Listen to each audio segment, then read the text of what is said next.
Hey everybody, my name is John. I'm an appliance industry veteran for the last 10 years. During that period, I've worked for Fisher & Paykel, GE, and now work for LG. I am going to give you my impressions of the LDNTH753S dishwasher, which replaces the LG LDTH7472S dishwasher. I did receive this dishwasher free from LG to give them my honest feedback on what I thought about this. I am going to roll up to you the good and the bad about this dishwasher, and I'll walk you through my history with both the Fisher & Paykel double dish drawer and the Cafe CDT 845 that I replaced with this dishwasher. One of the things that I really liked about the Fisher & Paykel double dish drawer was I could be running one of the dish drawers while I was loading the other. So I never had a situation where I had dishes in the sink waiting for a cycle to be finished. When I bought the Cafe CDT 845, I was really surprised to learn that the shortest cycle available on that was a 2-hour and 4-minute cycle. So for the first time, I had to either load everything in the dishwasher or I had to wait until the 2-hour minimum cycle was done. One of the reasons why I'm excited to have this LDNTH753S is because it does have LG's new 1-hour wash dry cycle technology. So for the first time, I can have a full drawer dishwasher that has a true 1-hour wash and dry cycle. One of the things I want to point out right off the bat that is really specific to the way my builder set up the dishwasher space in my kitchen is that in order to be able to flush this all the way in, you have to make sure that you don't have the outlet proud in the back of the dishwasher space where you would plug straight in. So what I want to do on this is I want to flush this in with the actual drawer and door dimension here. I'm a little bit proud of that because my outlet was at the back of the dishwasher space looking straight out, and I had to plug straight into that. I did have the opportunity to push this all the way in to see what it would look like unplugged flush, to see whether I wanted to get an electrician out here to move that, and it looked amazing. It is one of the cleanest looks you could ever have with a dishwasher to have it flushed in. So I will be removing this and having an electrician move my outlet to under my sink so that I can get this perfectly flush with the drawers and doors on my cabinet. The second thing that I was a little concerned about was towel bar handle versus pocket handle. And in particular, my other appliances, my Fisher & Paykel refrigerator and double wall oven, warming drawer, they all have round, proud handles. So I wasn't sure about going with a pocket handle where I was going to try and flush it in, because you would literally have to reach all the way under the overhang on the counter to be able to get your hand in and open it. So I am pleased to say that this towel bar handle looks great with these chunky handles that we used during our remodel. So even though this doesn't match my other appliances that are on the other side of my kitchen, the sight line here down this area right here, this looks great with it. It doesn't stand out unless you're really noticing it on purpose like I did, because I was concerned about how it was going to look. But I'm very happy with the way that looks. I've turned the lights down because I want to show you something else that I absolutely love about this dishwasher. The first is when you open it up, you can't see any of the cycle options or anything. When they're powered down, they are completely invisible. Not the case with my Cafe CDT 845. They're labeled and visible the whole time. So when you push the power button, these all turn on. Now you can see everything, the cycle options, very easy capacitive touch so that you can select whatever options you want. The other thing that I absolutely love I've never had a dishwasher that had a light inside it like this has. I mean, this literally gives me the ability to actually get in here and see what's going on in my dishwasher if I have the lights down like I do now and I want to unload the dishes. I've changed the camera position here so I can open this up and show you a couple of other things here. So first, these are ball bearing racks. They're super smooth, and I'm going to talk just a minute about the adjustability, because this is one of the things that I really do like about this. First of all, ball bearing racks, loaded, unloaded, they are super smooth and easy to move. Second is the adjustability. So there's nothing worse when you have the middle rack loaded and it's shut, and then you go in here to load something, maybe you have some big platters, and you realize that you're too low on the middle rack. Well, one of the things with the LG models is they have a handle here with a thumb release on the rack. So if you want to go up or down, you push this, you're fully loaded, you can lift it up securely without having any fall off or sudden release of the rack. On my Cafe CDT845, they had paddles on the outside, and so you had to try and hang on to the rack and push the paddles in. It was very cumbersome. I wound up dropping the rack on one side quite a bit just because it was awkward to hold on to. So I love the adjustability of these racks. The other thing that I think is super cool is on this top rack, you actually have an adjustment on this side, on this model, so you can raise or lower it. So let me show you exactly what I like about this so much. So I do a lot of cooking where I'm using these custard cups. They're a little too tall to put in a rack like this and be able to shut, but you can go over on this side and you can drop this part of the rack down and this will fit in here perfectly. If you have some of these old wooden handled steak knives, I think I've had these for like 25 years. These are also a problem if you want to have the blade so that it's getting washed on both sides evenly. You drop this side, you put that in, now there's plenty of space here. They're going to fit in here easily. Okay, something else that I like here. See, this is a little too tall, so I'm just going to adjust this down slightly, and there we go. So something I really like on the silverware part of this rack. So on my CDT845, it was actually 3 pieces that would come apart. And it would seem that it would be great for loading and unloading, but the reality was it was a nightmare trying to get it back together. And you were always trying to do it with everything loaded. And so it just was really awkward and cumbersome. And I wound up not using it very much or taking it out because it was such a problem to get it back in one piece.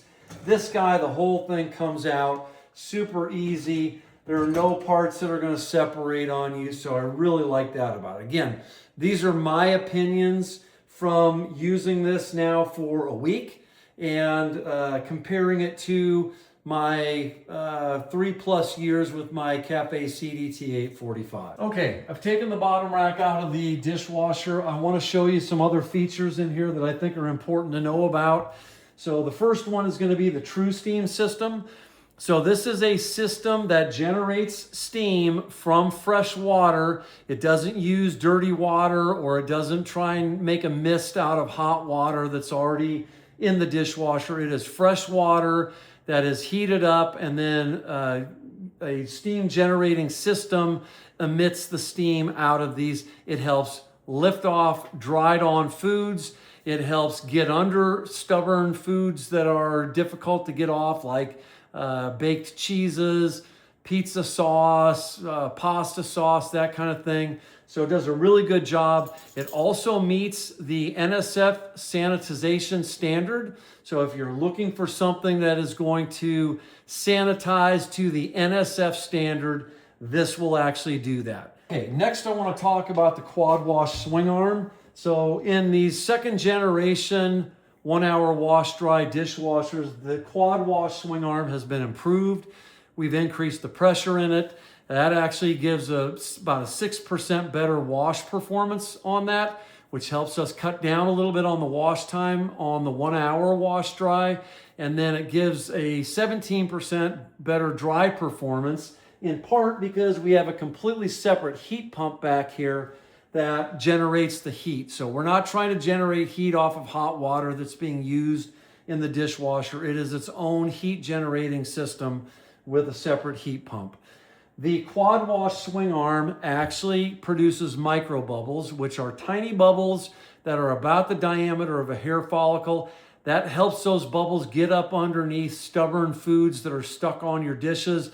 And when they pop, it helps to release the dried on food from your dishes, gives a better clean performance than a non-quad wash pro swing arm. Another thing I really love about the flexibility with the tines that are in the rack systems here, I can fold these down in multiple positions, and the way the actual rack system is built, you can take, I love these large bowls. These are really big bowls, and they're very difficult to put in a vertical position on a bottom rack and get them completely clean. With the way this rack works, I can actually set these in here face down on the middle rack and drop the tines so they're in there very securely and not in a precarious position where they're going to bang together and chip. I love that about this middle rack. I did not have that kind of flexibility on my Cafe CDT845. Okay, I'm going to load a couple of last pieces in here and do a 1-hour wash dry cycle. I want to show you these. This is a large bowl. I take my dog's farmer's dog food and take it out of the refrigerator, put it in here, heat it up. This ends up getting dried by the time I get it out of the sink at the end of the day and load it in the dishwasher. So this is dried dog food on this. I'm going to actually set this guy in here like this. And then the other things that I absolutely hate cleaning, I usually clean by hand. These are the dog bowls, and they are partially dried and partially soggy, but I'm going to put these in here as well. And then we're going to do a 1-hour wash dry cycle to see exactly how clean this dishwasher will get these dried on dog food bowls. So I am using just the Cascade Platinum Plus pre-mixed dish detergent packets. I'm going to put that in there. I'm going to turn the power on. I'm going to select 1-hour wash, and we're going to hit start and shut the door here. I'll show you something else that's really cool. Let me turn the lights down here. One of the ways that you're able to tell whether the dishwasher is on or not, because it is super quiet at 42 decibels, is it will have a light that pulsates right down here so that if you're walking by, you know that it's actually still operating. So here's a real cool part of the 1-hour wash dry cycle. You can see it's venting some of the moisture out of the dishwasher itself. The heat pump is still operating and it's pushing that moist air out. There is, during the installation process, a moisture barrier that is installed under the counter so that moisture doesn't get stuck under the counter and drip or somehow damage the counter, the under counter area. But this is part of the process. You can see on that control panel it says 10 minutes. So it's going to be operating like this for another 10 minutes, and then we'll check the dishes. Okay, so we're through on the 1-hour wash dry cycle. I'm opening this up real time. Interesting, there's just like a little trickle of water in there, but man, I mean, there is no water or moisture on the front door there at all. Wow, that is impressive. Glasses are completely dry. The dishes are dry and spotless. Wow. Let's see here. Yeah, same thing there. That's looking really good. Let's go down here. Let's take a look. There's a little bit of drip right there. It looks like it's coming off the actual rack, not off the dishes. Wow, that is impressive. That's the dog bowl that had dog food dried on it. Whew, same thing there. That's incredible. Okay, here's the other dog food bowl. Spotless. Wow. Everything looks dry on here. Like there's nothing that is moist or damp to the touch. I mean, there's a little drip of something that went down there. There's a little bit of water in the bottom there, but everything in here dry. Okay, there's a little water right there. So on this indentation on that coffee cup, little water. I mean, that's, you know, if that's what I have to deal with this, that's still, I'm way ahead of the game. Let's take a look at the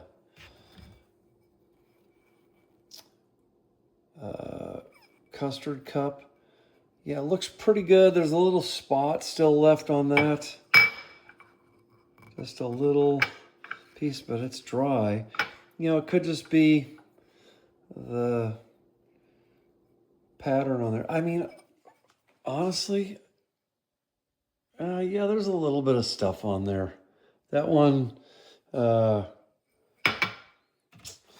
give that like a 6 on the clean scale. That guy's perfectly clean. Hey, look, for 1 hour, this is impressive.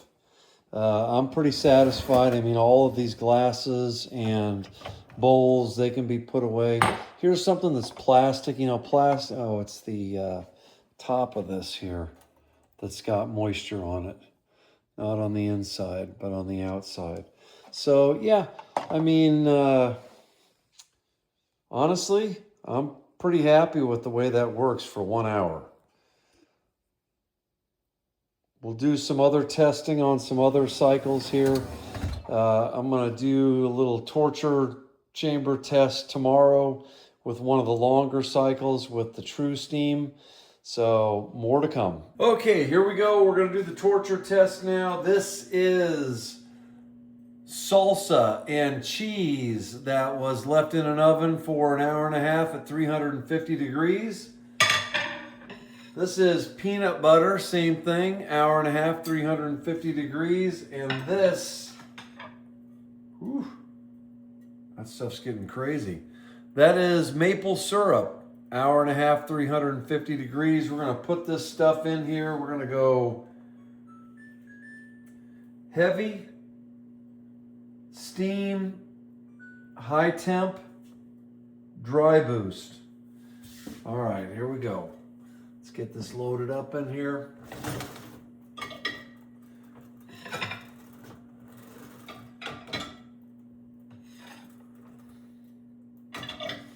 All right.